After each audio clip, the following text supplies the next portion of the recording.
አማርኛን ማንበብና መጻፍ ተቸግራችኋል? እንግዲያውስ ወደ ናይል አካዳሚ ጎራ በሉ። አማርኛን ለጀማሪዎች ከመሰረቱ ጀምሮ ከፊደላት እስከ የትኛውም የማንበብና መጻፍ ችግር ያለባቸውን ተማሪዎች በሳምንት 5 ቀን ከሰኞ እስከ ዓርብ በቀን ለአንድ ሰዓት ያክል እናንተ በመረጣችሁ ሰዓት ከጠዋቱ 12 ሰዓት እስከ ሌሊቱ 6 ሰዓት በኢትዮጵያ እያስተማርን እንገኛለን። ሰላም ጤና ይስጥልን። እንዴት ናችሁ? ሁሉ ሰላም፣ እግዚአብሔር ይመስገን ደህና ነኝ። በያላችሁበት የዓለም ዳርቻ ሰላማችሁ ይብዛልኝ።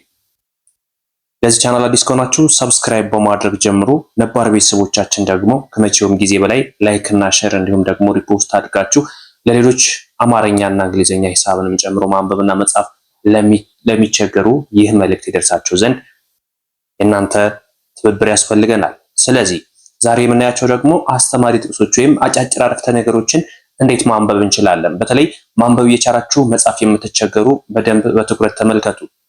እስከ መጨረሻው አብራችሁ ይቆዩ። በውስጥ መስመር መማር ለምትፈልጉ ከላይ በማስቀምጥላችሁ ስልክ በኢሞ፣ በዋትስአፕ፣ በቴሌግራም አናግሩን።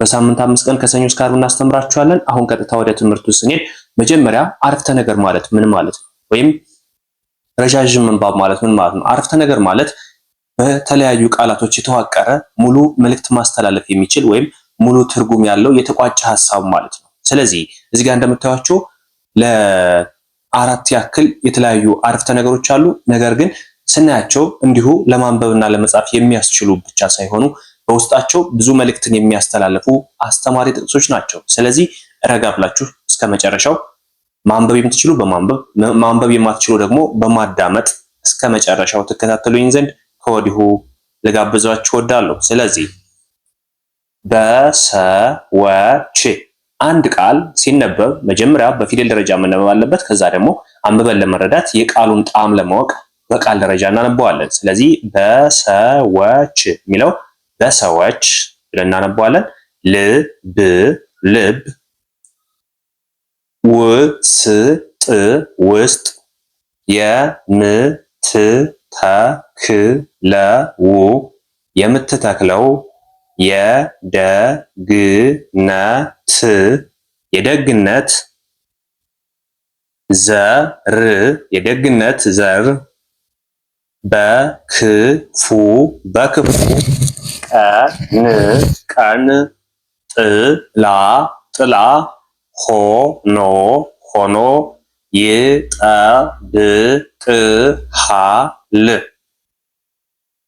በሰዎች ልብ ውስጥ የምትተክለው የደግነት ዘር በክፉ ቀን ጥላ ሆኖ ይጠብቅሃል። ይህ ማለት ምን ማለት ነው? አንድ ሰው ደግነቱ የሆነ ቀን ላይ ይጠቅመዋል፣ ወይም ጥሩነቱ የሆነ ቀን ላይ ይጠቅመዋል። አንተ ለሰዎች መልካም ከሆንክ የሆነ ቀን ላይ ያ መልካምነትህ በመጥፎ ጎዳና ያወጣል። ስለዚህ በሰዎች ልብ ውስጥ የምትተክለው የደግነት ዘር በክፉ ቀን ጥላ ሆኖ ይጠብቅሃል ማለት እሱ ነው። እኛ ያለምንም ፍላጎት ወይም ደግሞ ከሰዎች ምንም ሳንጠብቅ ምንም ሳንፈልግ ደግ የምንሆን ከሆነ ይህ ደግነታችን በመጥፎ ቀን ያወጣናል ማለት ነው። ስለዚህ ጥቅም ፈልጋችሁ ደግ አትሆኑ። ከሰዎች የሆነ ነገር ፈልጋችሁ ደግ አትሆኑ። ደግ ስትሆኑ ምንም ሳትጠብቁ መሆን መቻል አለበት። እንደዛ ከሆነ ያ ደግነታችሁ የሆነ ቀን ላይ ይከፍላችኋል። እናንተ ያለምንም ነገር ወይም ከሰዎች ምንም ሳትጠብቁ ለሰዎች ጥሩ ነገር ማድረግ የምትችሉ ከሆነ የሆነ ጊዜ ላይ እናንተ በመጥፎ ጎዳና ላይ ስትወድቁ ያ ደግነታችሁ ያነሳችኋል። ስለዚህ ምን ለማለት ነው የተፈለገው? እናንተ ከሰዎች ምንም ሳትጠብቁ በራሳችሁ መንገድ ብቻ ለሰዎች ደግ ሁኑ። በምላሹ የሆነ ነገር አትጠብቁ። አንተ በደግነት የሆነ ነገር ለሰው ካደረግ ከዛ ሰው የሆነ ነገር አትጠብቅ። አለቀ። በቃ አንተ ማድረግ ያለብህን ብቻ አድርግ፣ ወይም ማድረግ የሚገባሽን ብቻ አድርጊ። ከሰው አትጠብቂ። ምክንያቱም ይህ ዛሬ ያደረግሽለት ወይም ደግሞ ዛሬ የሰራሽለት ወይም የሰጠሽው ነገር ሊሆን ይችላል ነገ አንቺ መጥፎ ጎዳና ላይ ስትገቢ በድንገት ሳታውቂ ያወጣሻል። ስለዚህ ከሰዎች የምንጠብቃቸውን ነገር ፈልገን ሳይሆን ወይም ደግሞ ከሰዎች የምንፈልገውን ነገር አግኝተን ሳይሆን ደግ መሆን ያለበት ራሳችን ብለን መሆን መቻል አለበት ማለት ነው።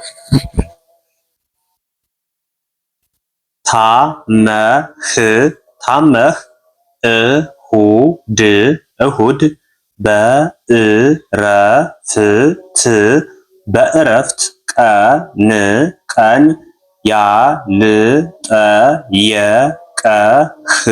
ያልጠየቀህ ሰኞ ስትሞት ስትሞት ስራውን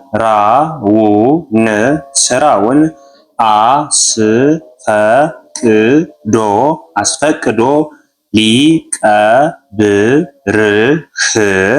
ሊቀብርህ ይመጣል።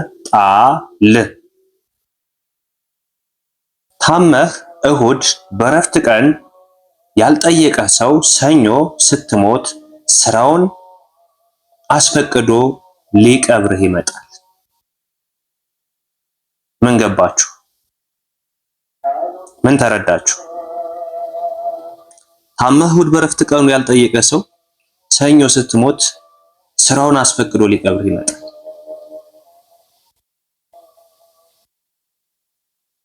በጣም ከባድ እኮ እውነትም ነው፣ ግን ከባድ ነው። ይገርማል። የሰው ልጅ በረፍት ቀኑ ታመህ ያልጠየቀ ሰው እቤቱ ውሎ ምንም ስራ ሳይኖረው ያልጠየቀ ሰው ስራውን አቋርጦ ግን ስትሞት ለመቅበር ይመጣል። የሰው ልጅ መጥፎ ነው። አያችሁ፣ በዚህ ዓለም ነው የምንኖረው። በህይወት እያለ ማንም አያስታውስም። ስትሞት ግን ለማስመሰል የሚሆን ይመጣልሃል። አንተ አታየው። ከሞት በኋላ ምን ይጠቅማል? ከሞተ በኋላ አበባ ቢደረድሩለት ምን ይጠቅማል? ከሞተ በኋላ ቢያለቅሱለት ምን ይጠቅማል? ወገን መረዳዳት ካለብን በህይወት ነው። መተሳሰብ ካለብን በህይወት ነው። አንድን ሰው ማገዝ ካለብን በህይወት ነው። ከወደቀ በኋላ አይጠቅመው።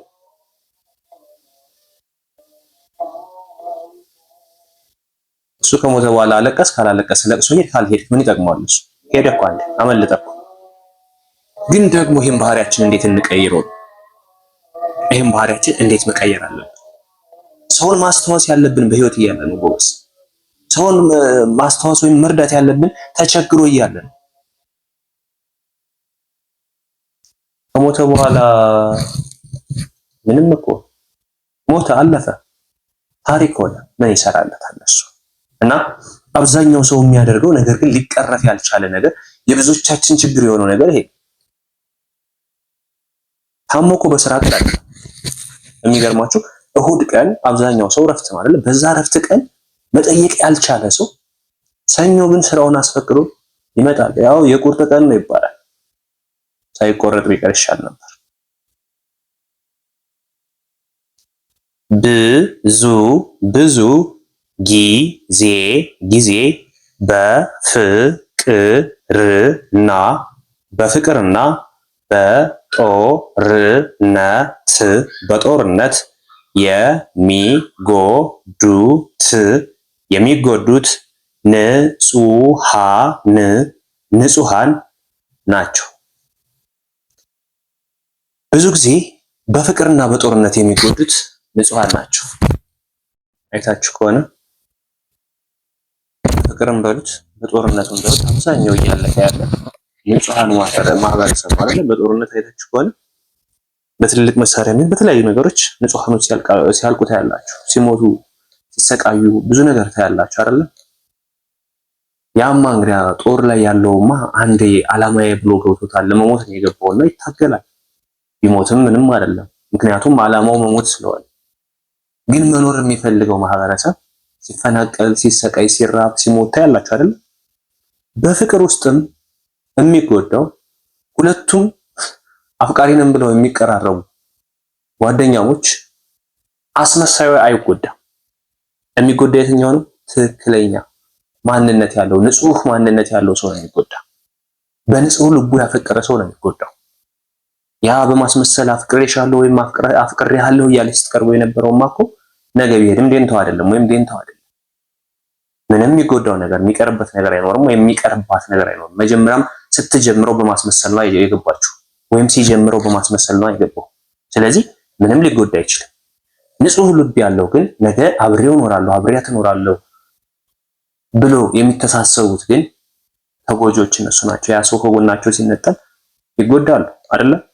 ስለዚህ በፍቅርና በጦርነት ብዙ ጊዜ የሚጎዳው ማን ነው? ንጹሃን ወይም ንጹህ ልብ ያለው ሰው ነው ማለት ነው። ምንም ያህል ቀይ ብትሆን ብትሆን ጥላህ ጥቁር ነው። ምንም ያህል ቀይ ብትሆን ጥላህ ጥቁር ነው። ማውራትህ ካልቀረ ማሰብ ጨምርበት። ልብ በሉ።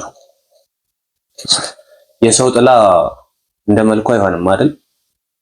ምናልባት እንደ ቁመቱ ሊሆን ይችላል፣ ወይም ደግሞ እንዲሁ ገጸ ባህሪውን ሊተካው ይችላል።